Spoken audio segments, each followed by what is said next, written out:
So welcome to this first of two keynote speakers on artificial intelligence, AI as it has become known.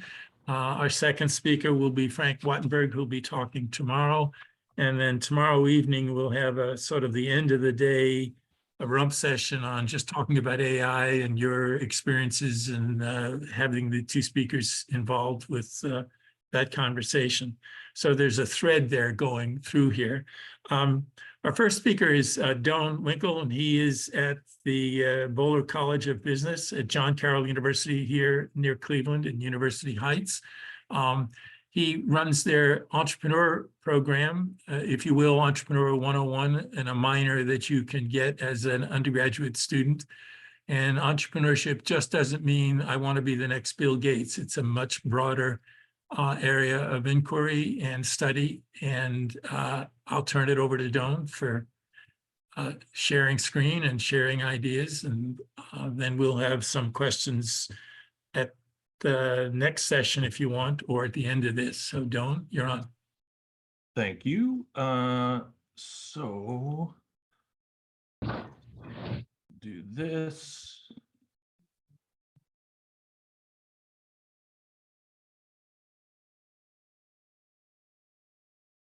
Dad asked me to keynote a differential equations conference.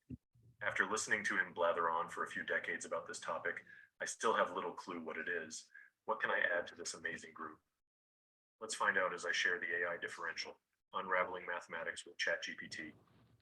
But wait, I have a surprise. Here's this intro in Hindi, and I don't even speak Hindi.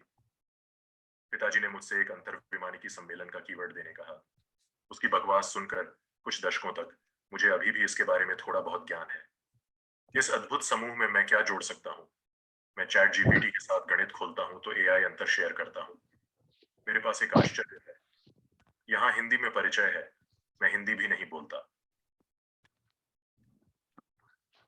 So this is one of the ways in which I've been able to use AI. And so I'll give you a little background. As you heard, I run the entrepreneurship program at John Carroll University. I've been doing that for about 7 years, maybe 7 years or so. So I teach there, I build programs, that kind of thing. I also have a business that we've started as a digital curriculum for other professors to teach entrepreneurship. And so I've known about and sort of messed around a little bit with AI before everything kind of blew up with ChatGPT.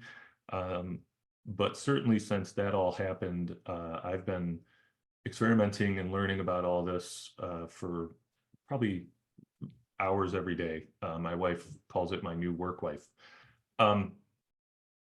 And my goal with it is really to try to understand how can it make me, well, I started by how can it make me more efficient as a teacher? And I figured some of that out. And then I realized it doesn't just have to make me more efficient, it can actually make me a lot more effective. And so I think as people start to use these tools and get comfortable with these tools, most people start with efficiency, but then as they experiment and use things, they move on to effectiveness. And I think that to me is really the power of a lot of these tools from the teacher perspective, is it just can make us a lot more effective. And then also I started playing around with, how can I help students to understand these tools, how to use these tools, some of the problems with these tools, all that kind of thing. So today, what I wanted to do was just share a little bit about how I use these tools as a teacher. While I grew up in a household of mathematicians, I'm going to stay away from content of the differential equations because I don't have a clue. So we're not talking about that here, but I'll show you some of what these tools can do regarding the mathematics, right? But more so, it's just here's some use cases and here's different ways you might think about using these tools. I'm going to focus for the most part on ChatGPT. It is the monster in the room in a lot of ways. It's the one people know. It's the one most of your students are using for the most part, probably. And for my role as a teacher, it's the one that will allow me to do just about everything I do as a teacher. So that's kind of where we're going to focus today. As we're going through here, I'm happy to make this very conversational. And so if you have questions or anything that further explanations or anything at all, just throw something in the chat, and then I'll try to catch it, or my dad can catch it, or somebody can catch it and give me a heads up. So one other, and we'll explain both of these after I play them. Ever wondered how we predict the weather, design roller coasters, or even model the spread of diseases? Well, the answer is as simple as it is complex. Differential equations. A tongue twister, isn't it? They're the mathematical superheroes that help us navigate our unpredictable world. Like a crystal ball, these equations let us peek into potential futures, predicting the trajectory of a hurricane or the spread of a pandemic. But they're not just about doom and gloom. They also help us engineer thrill-seeking roller coasters, design efficient car engines, and even model the human body's response to medication. So next time you gaze at the weather forecast, remember, it's not magic, it's differential equations. From climate modeling to medicine, these mathematical marvels are saving the world, one equation at a time. And that, my friends, is the power of maths. So these two videos just highlight a little bit of how you as a teacher might be able to use some of these AI tools. So the first one, I put it in the chat here. The first one with me speaking and then me speaking Hindi was a tool called HeyGen. And as a teacher, I specifically started to play around with this last semester. I had a Korean student and a Brazilian student in my class, and while both of them spoke English, English wasn't their first language.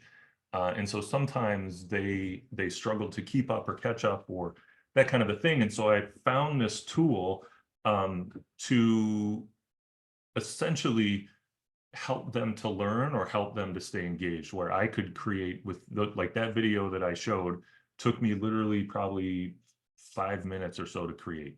And so I could create all these videos of whatever it is I'm trying to teach, right? And whatever information I'm trying to convey, I could create them in any language I want. Literally, there's, I don't know, probably 50, 60 languages in there.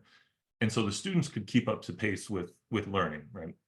So, and then if I taught asynchronously, I have a colleague that teaches class asynchronously that's using this, I could very easily within maybe like an hour or so create all of the lectures, all of the videos I needed to do for my course, right? And then that allows me a lot more time to create better, deeper, richer experiences, all that kind of thing.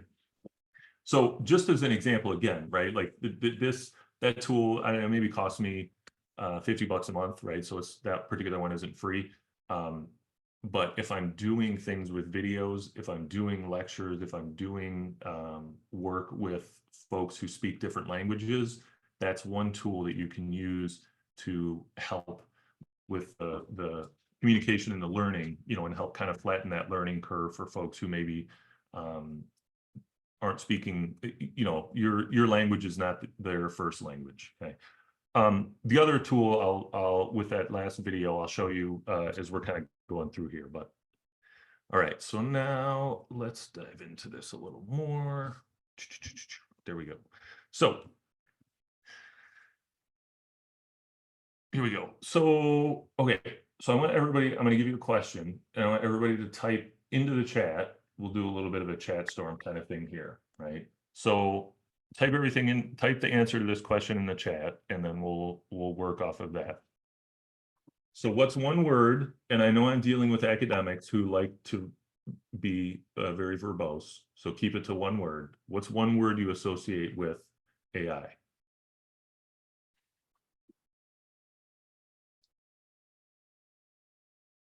So we got Terminator, cheating, a lot of cheating, obsolescence, black box, future, fake, creativity, infancy, helpful. So we get a lot of power. I like that one. So we get a lot of answers. I do this with lots of different audiences, and we get a really wide variety of answers from people. I think I saw one in there that was scary, right? So we get things from people on that end of the spectrum all the way to people like myself who are very, very positive about the potential of this, and maybe a little rose-colored glasses on, and everything in between, right? And as educators, we I think it behooves us, or it's part of our responsibility to kind of understand these tools and learn about these tools a little bit, at least to understand what we can and can't do with them and how we can use them, and then also how our students are using them. And that's where a lot of that sort of cheating, plagiarism things comes into play. Danger, Will Robinson. That's funny. So, I always tell people that, and I think hopefully we're past this, right? But I always tell people there was this notion for a long time that AI is going to replace people and AI is going to take jobs and all that kind of thing. My perspective is it only does that if we do nothing. So if you go back and you think about when the internet first came about, I couldn't imagine a year, 2 years, 5 years after the internet came about, not using it, and how obsolete I would be if I didn't use it. And this kind of technology, it's been around for a long time, this AI stuff, but this kind of technology has now boomed. And so part of the way to look at it is, if you don't at least become familiar with it, it's not that you have to use it for everything, but if you don't at least become familiar with it, there's a chance that you start to be less relevant to the students that we serve as they're kind of learning and heading out into the world. So my encouragement would be to play around with it. And so we'll get into, and I'll show you some things here today of how we can play around with it in ways that might kind of spark your imagination, or at least hopefully lessen some of the fear and some of the trepidation you might have around these kind of tools. And so, like I said, happy to do conversational here. I know I've got 55 minutes. I likely won't take that all. So I think we'll have plenty of time here for discussion and everything as well. So two of the other concerns that I hear a lot of when I do workshops and things for educators are these two. One is that, if students become too reliant on this stuff, that they develop this sort of overdependence, right? Or they develop this reliance on this stuff. And that also it diminishes their critical thinking skills. And I don't think these statements are right or wrong. Obviously, I think it's contextual. But I just wanted to comment on them because I hear a lot of this when I talk to educators and teachers. And so in terms of the, critical thinking piece, these tools can be sort of complementary, right? So it's not a replacement for critical thinking. These things can't really think critically in the same way that we can, right? And so it becomes a sort of complementary tool, and almost like an inspiration, right? For creativity and for brainstorming and for thinking critically. And so in my discipline of entrepreneurship, it's a lot of imagination and creativity and brainstorming and ideas, right? And so we use this a lot, not to analyze things, but to begin the process of analyzing things. So it's a first step. It's like a first draft of things. And then in terms of the overdependence on it, I think we will experience that a little bit when it's a new thing, and students are gonna, they're gonna ramp up their use of it, and they're gonna start using it for all kinds of things. And then I think that starts to kind of level off as they see there's limitations of it, and that it doesn't do everything, and it doesn't do everything well. So I think there will be a little bit of an overdependence on it. There maybe is now, but I think over time that's going to level off, and students and teachers and anybody using it will realize it does have its advantages and pros, but it also has its cons and drawbacks. So more specifically to why I'm here today, and thank you for taking some time with me. I was speaking at the very beginning of this that my colleagues in entrepreneurship, I told them I was doing a keynote at a differential equations conference, and they looked at me as if their brain exploded. So it's been fun for me to think about this and prepare for this. So this is sort of a first use case here, right? I'll show you some from a student perspective so you can start to understand maybe some of the ways that you could encourage your students and show your students how to use this productively. And then I'll talk about a little bit from our standpoint as educators. So one way is I can just learn things. I can learn about any topic, period, okay? And it doesn't mean that this tool or these kind of tools are going to be right or are going to be complete. They're not all the time, but I can start to learn things that I don't know, or I can start to learn more about things. I can go deeper on things than what I may have known. So in this case, I'm just asking, and again, I'm using ChatGPT here, and I use 4, the paid version. It's like driving a Ferrari compared to a bicycle. So I'm asking it to solve the basic differential equations. I'm not going to go into the math because I don't understand it. So I don't know if the math is right or wrong. That's something y'all can decide. And I don't want to read this step by step, but you can see that it gives me, a decently thorough explanation of what it's doing, right? So I can come in here and I can say, I don't know anything about this. Explain it to me in simple language. So I'm having a conversation with this tool. It's not just, like this robot. It's a tool that I can actually have a conversation with and learn alongside, right? And so it kind of starts to say, okay, I'll break it down, helps us understand how things change. And then it says step by step, here's what I did to solve it. Okay, and some of those kind of things. And I said, all right, still Greek to me. Explain it through a real world example. I love playing basketball. So now I'm wanting it to give me the information in a context that I understand. And so any student can do this kind of thing, right? And part of the danger of this is when I ask it something, it's going to give me some information back. Again, doesn't mean it's right. Okay.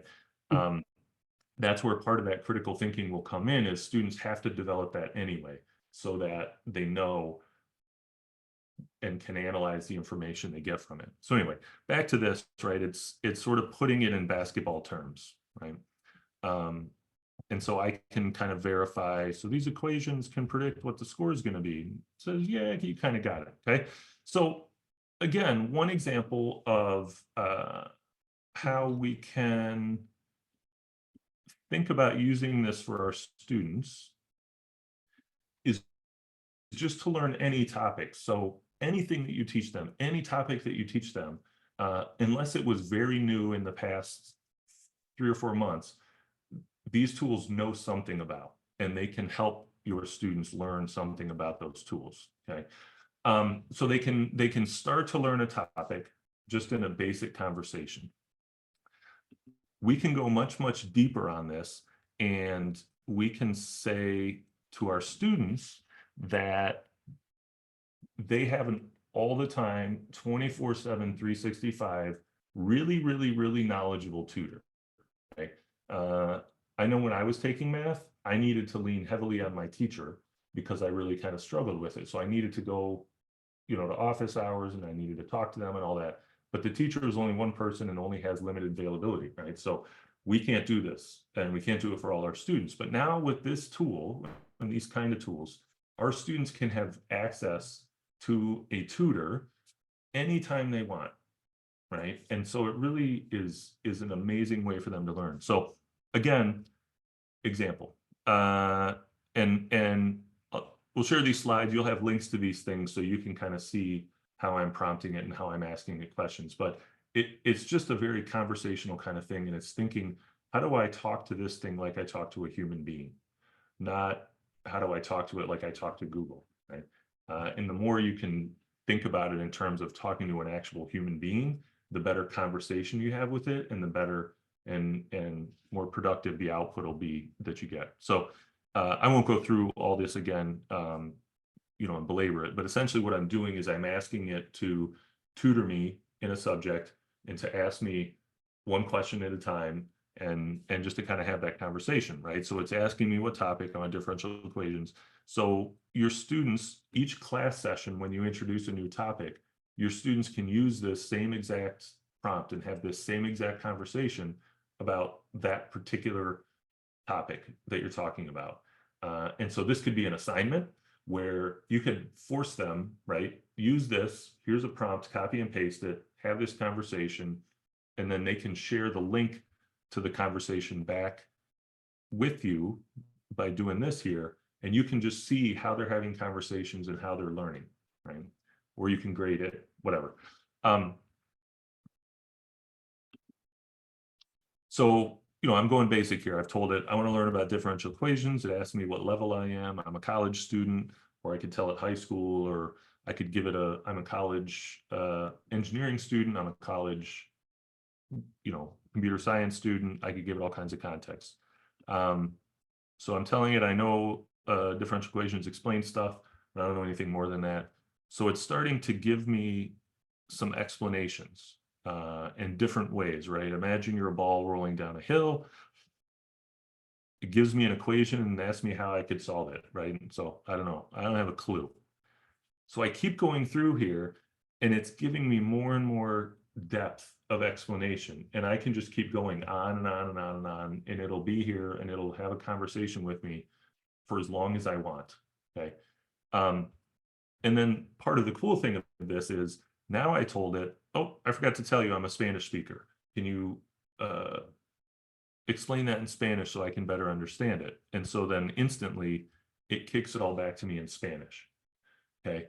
So again, it helps any learner, almost literally any learner, dive deep into any topic.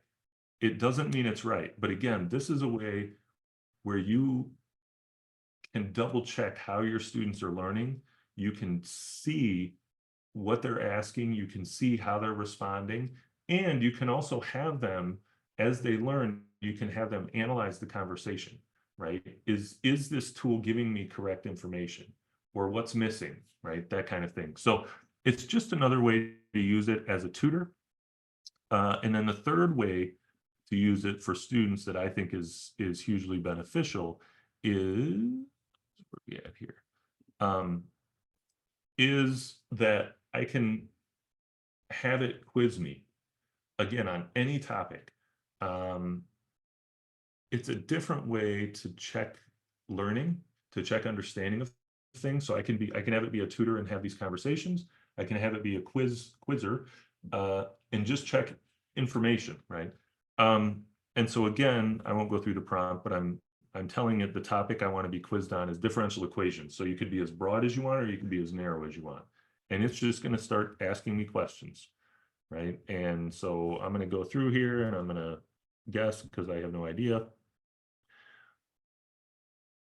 And so it's telling me what the correct answer is, and it's giving me a little bit of an explanation, or a lot of an explanation. And then it gives me the next one, and I will guess. Again, I'm wrong. So you can see as you're going through this, it generates a quiz as it goes, and it's not just allowing me to guess answers and giving me a right or wrong evaluation. It's giving me a depth of feedback. And again, as an educator, if I've got 30 or 80 or 200 students in my class, I can't do this. I literally physically can't do this. And I certainly can't do it in this amount of time, right? And so it allows me to help my students learn more efficiently. I don't know about effectively. That's part of where the critical analysis comes in to see, is this accurate or is this not accurate, right? But it sort of complements what I do, okay? So that's kind of the student side of things, right? And again, if people have any questions or thoughts or want me to touch on any other things, put something in the chat and I can pivot and address things that way. So switching over a little bit to the educator, putting the educator, the teacher hat on, this is part of the way of how I look at these ChatGPT and these kind of tools, is in my role as a teacher, there are, in my opinion, my judgment, there are certain low value tasks I do and there are high value tasks I do. I would prefer, and I think I'm serving my students better if I can do more of the high value tasks. Almost by definition, those high value tasks take more time. And so how can I spend more time on the high value tasks? Well, I can make a list of them. Again, in my opinion, in my judgment, these are the low value and high value tasks, right? And so designing courses, prepping class sessions, delivering class sessions, having discussions, testing, evaluation, to me, in my discipline, in my opinion, those are some of the lower value tasks I do. All of those things, I can offload the vast majority of that work onto some AI tools. I have to still be involved and use my brain, right? I can't offload them completely, but I can offload a lot of that work into the AI tools so that I can spend more time helping my students build actual skills, building relationships with my students, and personalizing the learning for them, which I think are more high value tasks, okay? And this is all, I'm going through this all with only one tool, right? Part of the problem with AI that I've run into, I think I was looking the other day, and there's like 20 to 25 new AI tools released every day. So it's really overwhelming. It can be really, really overwhelming. And so part of my advice, my recommendation is, one, start with ChatGPT. It is actually a lot simpler than you think. It's a lot more powerful than you think. There are some problems in terms of biases, privacy, that kind of thing, but play around with it. And then depending on what task you need to accomplish, ask some colleagues, go on Google and see what tools can I use for this, and you just start playing around. It's pretty fun, right? So that would kind of be my advice. So getting into this a little more.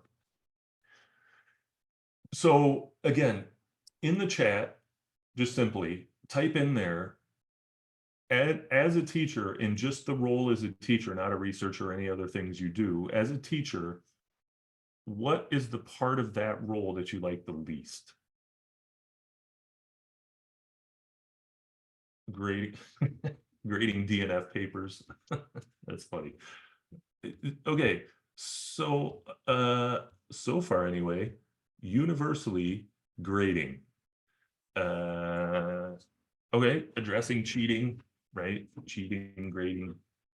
So I haven't been in a group where it's almost been universally grading, so that's interesting. But I also haven't talked to a group of mathematics professors yet, so maybe there's a relationship there.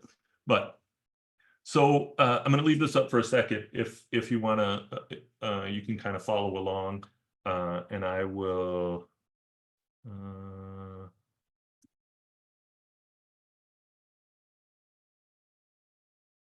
I'll put a link in. Oh, don't use that first link. I just put a typo.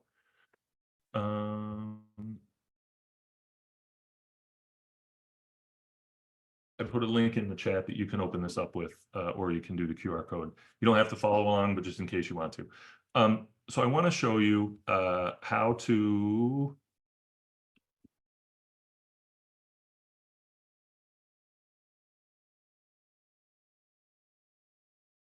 Oh, I know.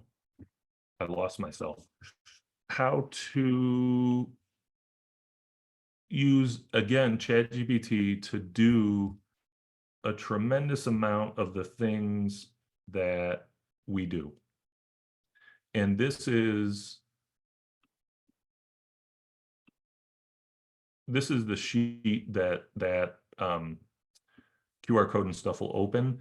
And I'm not going to go through it, but what you'll see is it includes prompts, ChatGPT, prompts for ChatGPT or any chatbot tool for these.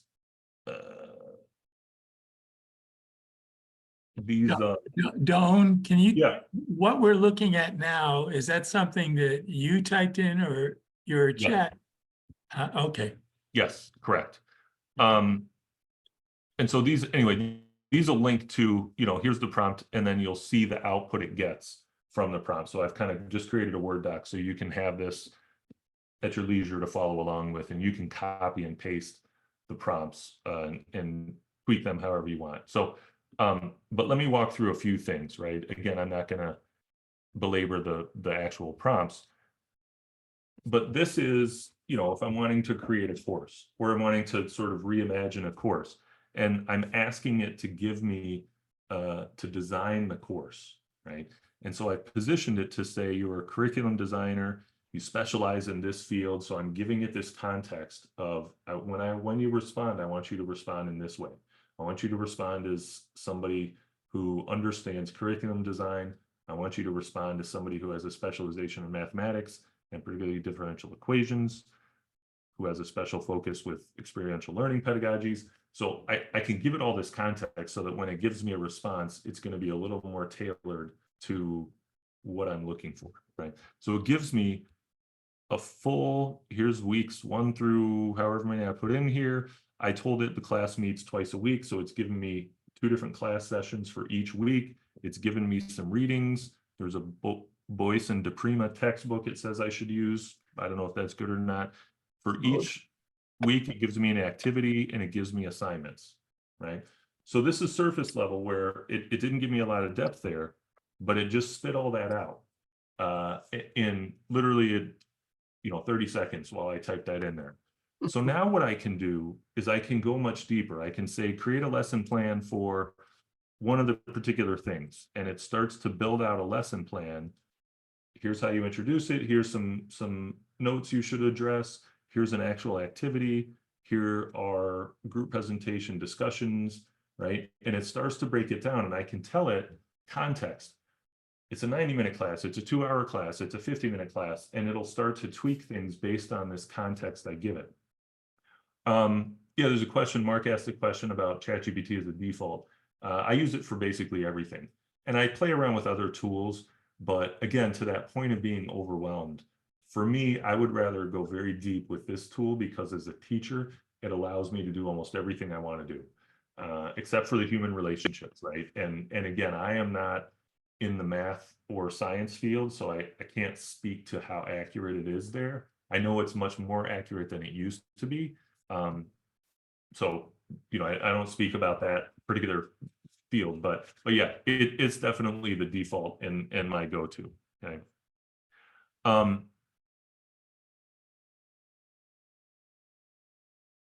Yes, ChatGPT remembers history. So if you'll see along the side here, these are all conversations I've had with it, with ChatGPT, and it remembers all of them, right? So anytime I can go back in and click on one of these and I can pick up the conversation where it left off.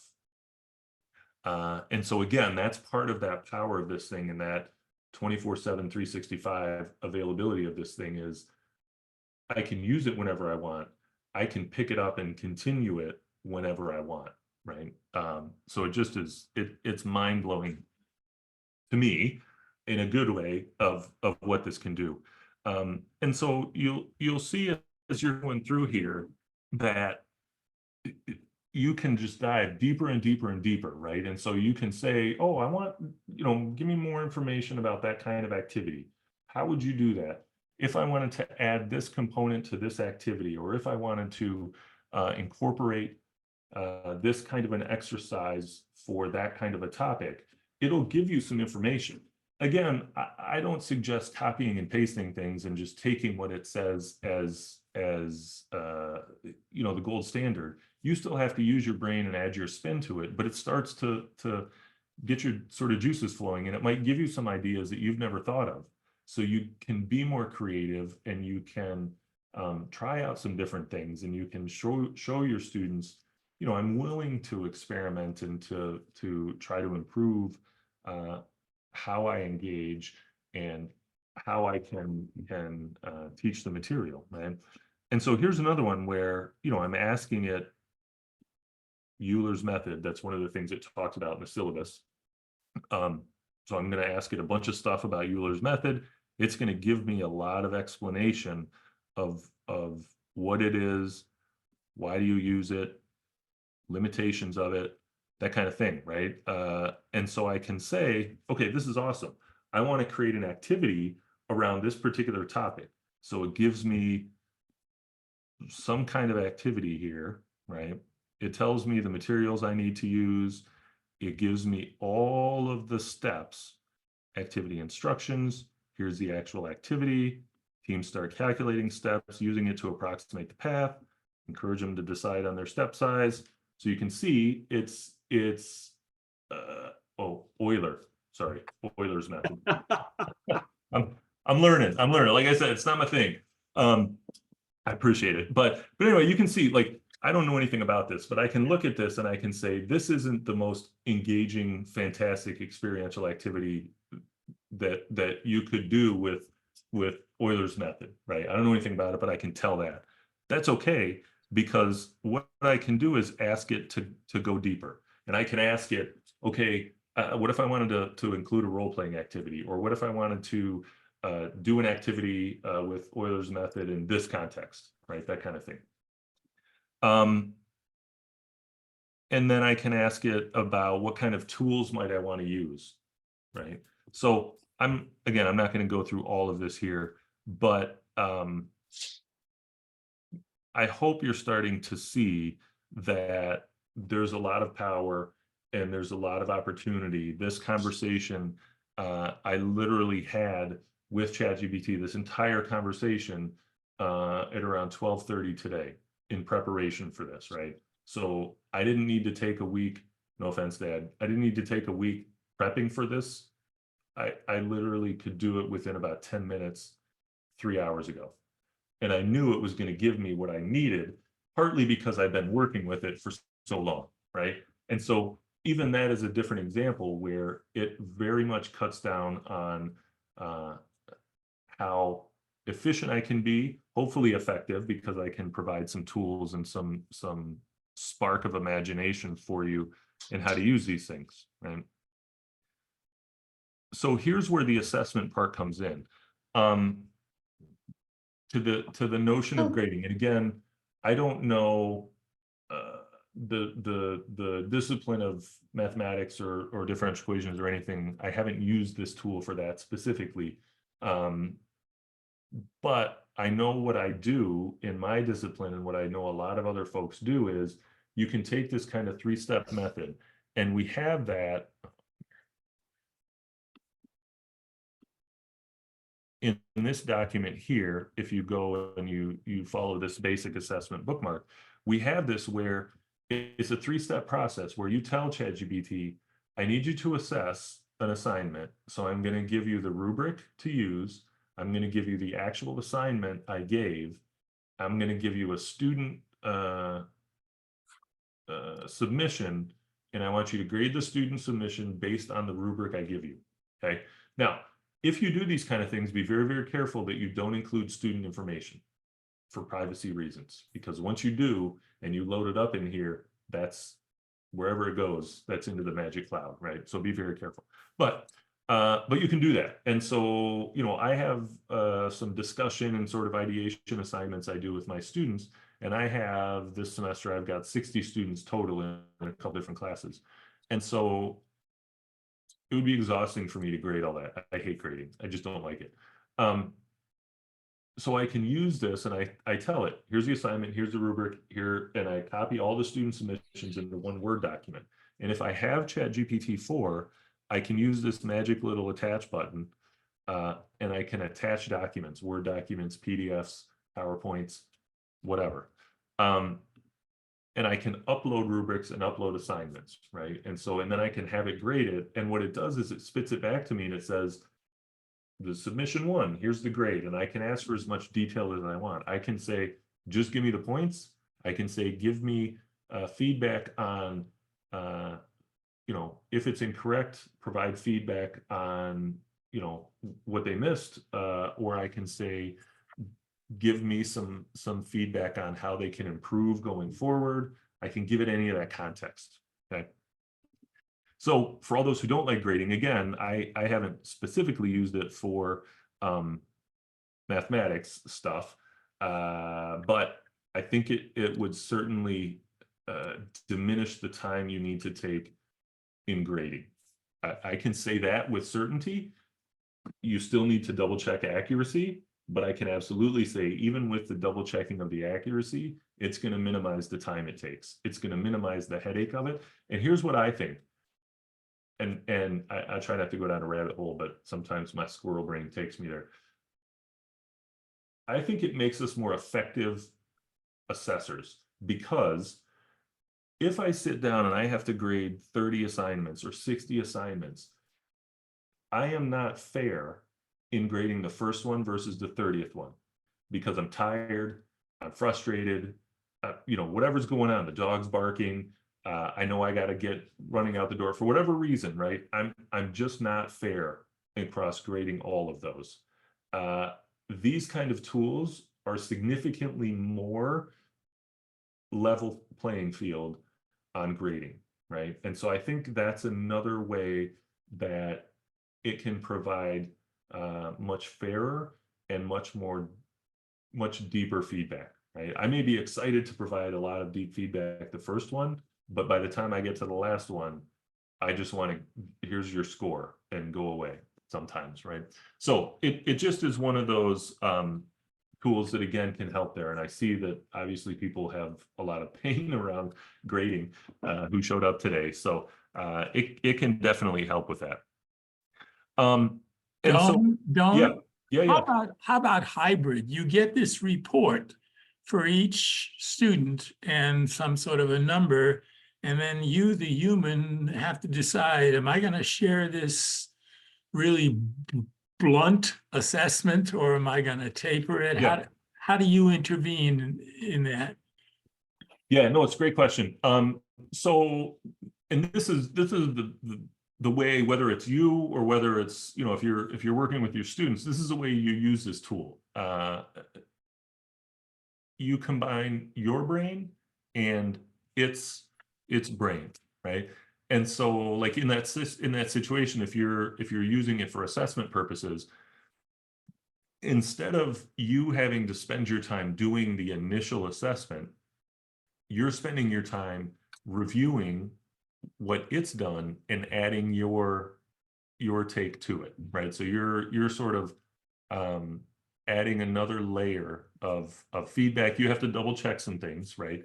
And so it maybe, I found it takes less time overall, and I found that I could add much richer feedback because I can see what it said. I can tweak a few things, but then I get to add my perspective on top of that. And so the students receive much better and much richer feedback, okay? Some colleagues of mine and I are doing a study where we have an assignment. Again, this is in entrepreneurship. So we have an assignment and we have faculty grade it, we have a TA grade it, we have ChatGPT grade it, then we have ChatGPT grade it and the faculty member contribute, and sort of enhance the grading. And then we have ChatGPT and a TA grade it or enhance the grading. And in some very preliminary stuff that we found, the combination of a TA and ChatGPT produces a better quality of feedback to the students. So my colleagues don't really like that because it left out the faculty in terms of effectiveness, right? But maybe to most of you who don't like grading, that's music to your ears, right? I don't know. But no, sorry. But to your question, if you use that as a first draft and then you spend time refining the draft, whether it's building things, whether it's assessing, that's the way to do this, right? First draft, the technology tool. Second draft, use your brain and refine it, add more depth to it. Your students will appreciate it. I don't think there's any way around that.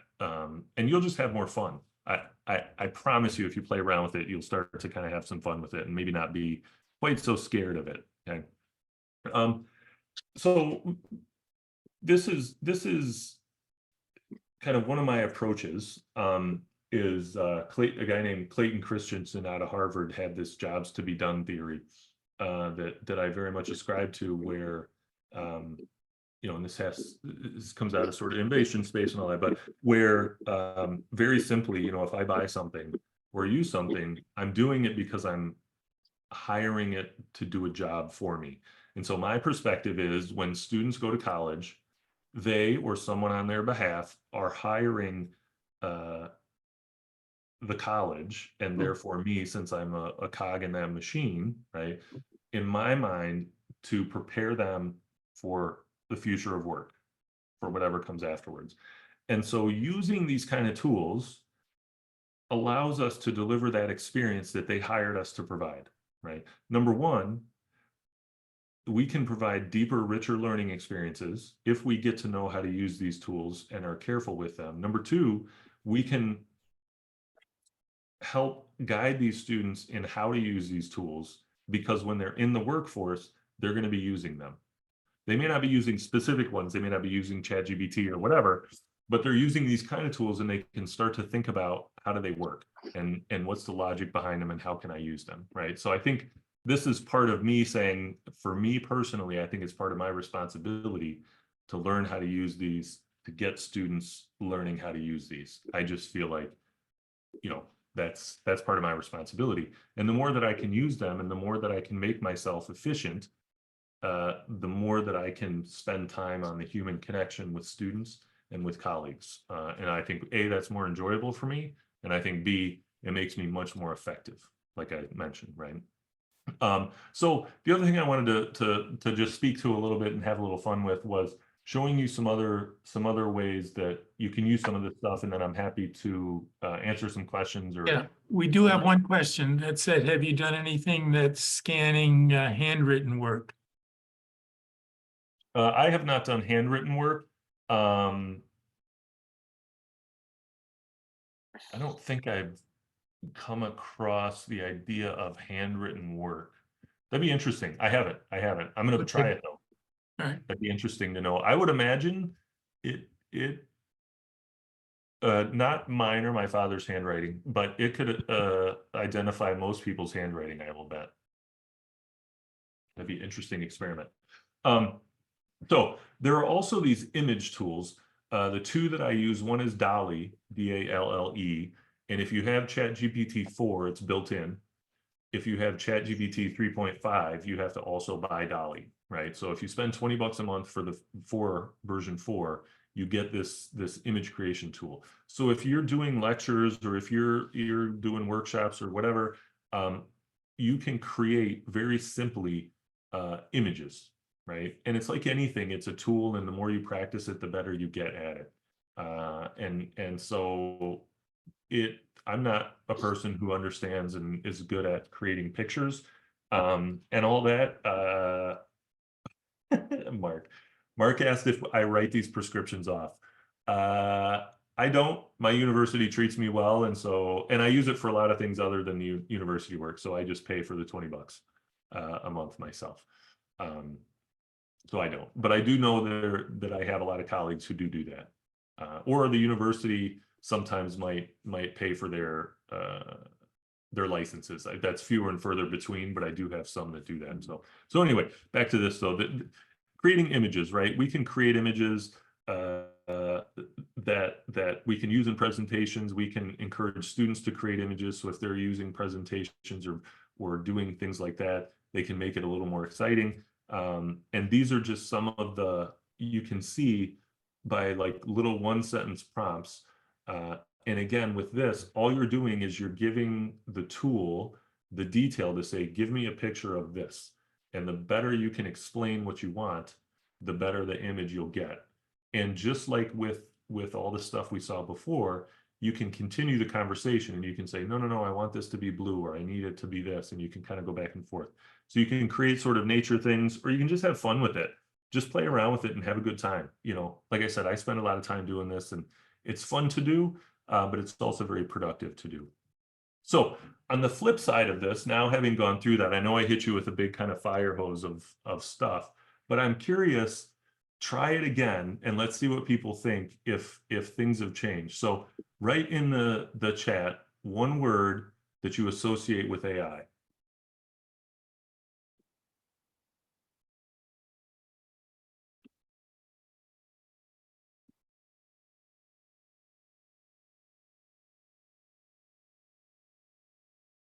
Okay. So I don't know if these are the same people. Maybe new, more positive people came in.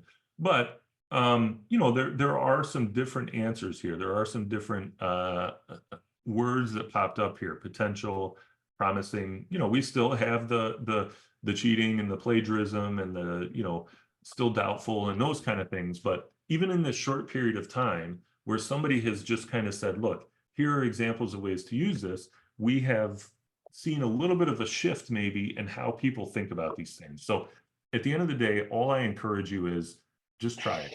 Just play around with it. Go into ChatGPT if you haven't, do the 3.5, don't pay for it up front, and just play around with it and see what you think. Take one thing you do as a teacher and try to have a conversation and try to get the tool to do it and see what you think. And you'll see how quickly it happens, and you'll see how it does well and sometimes, or how it misses sometimes. And when it misses, you can still have a conversation and encourage it and ask it to improve itself, to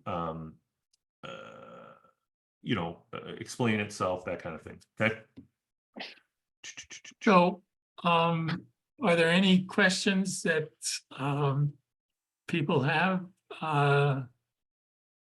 Comments? No? Yeah, so Rachel has a great comment or question about, you know, those of us who used online homework systems. Yes, you've been using AI. All of us have been using AI for a long time. We just maybe didn't know to call it that.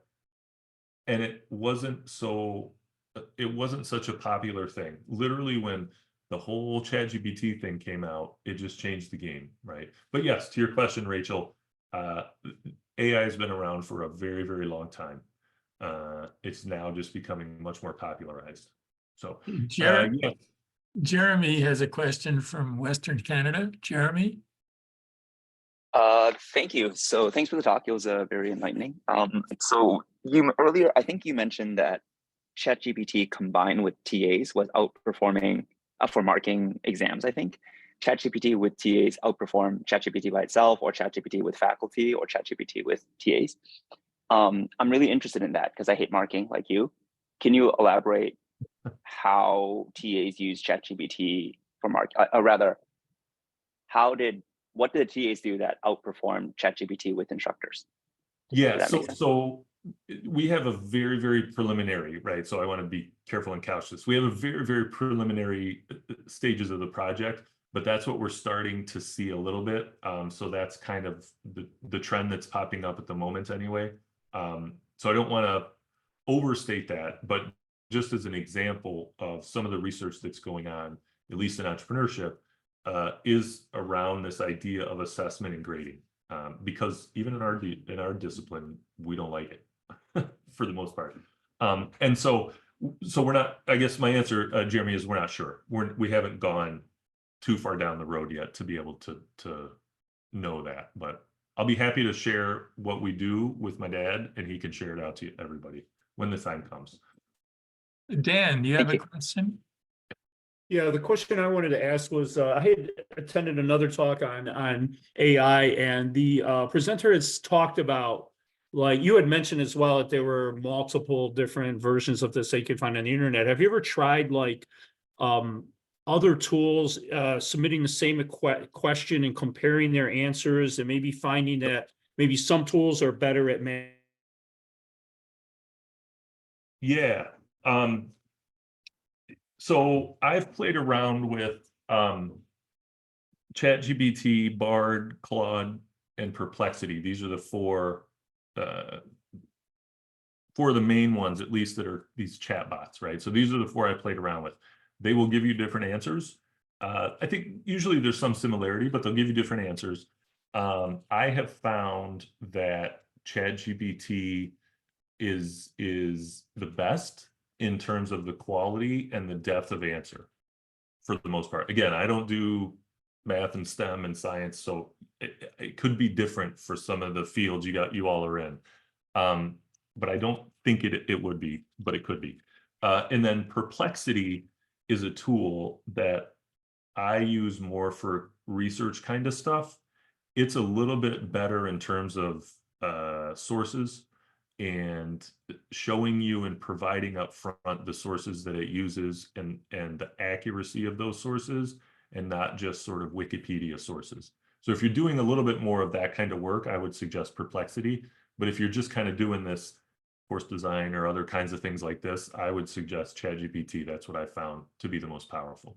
Yeah, other people that I've talked to about this have said whenever you're using it for research, always include like a line that says include citations or something like that.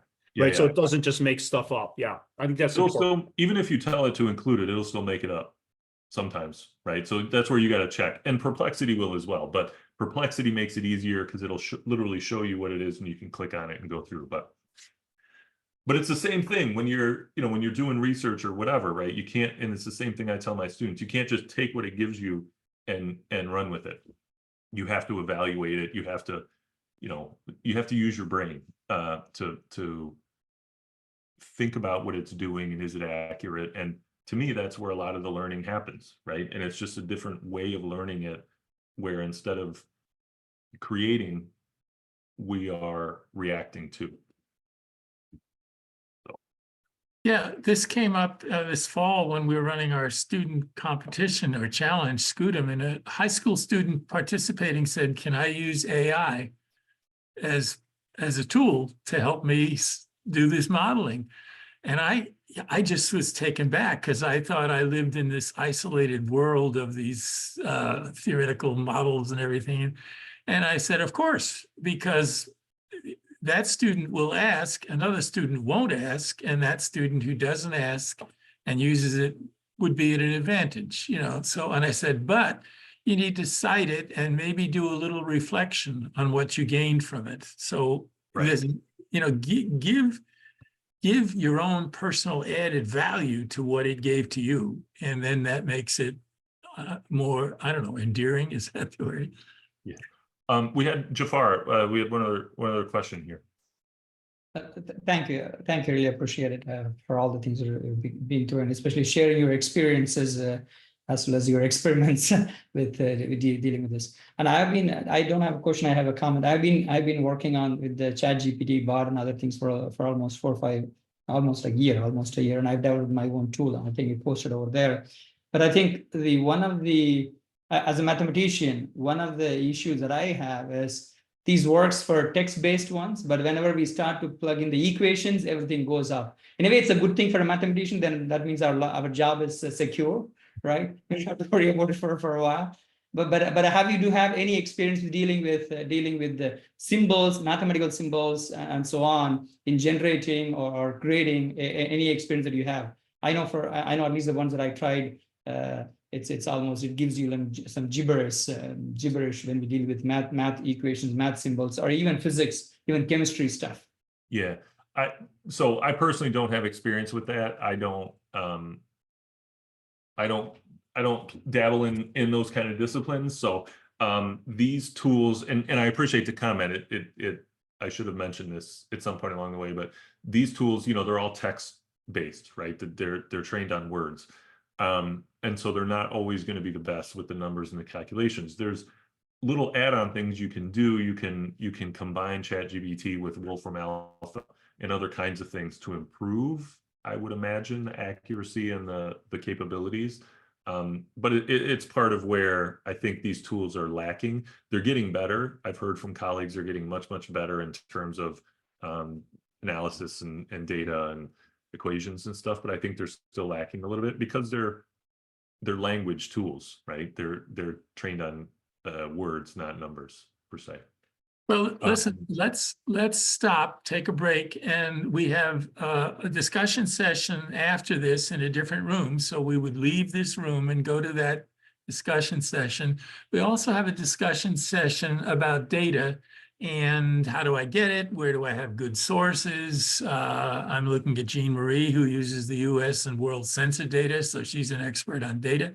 But so there's a parallel session, and if you want to continue the conversation with AI, join that next session. But let's thank Doan for his sharing with us. Thank you very much, Doan. Okay.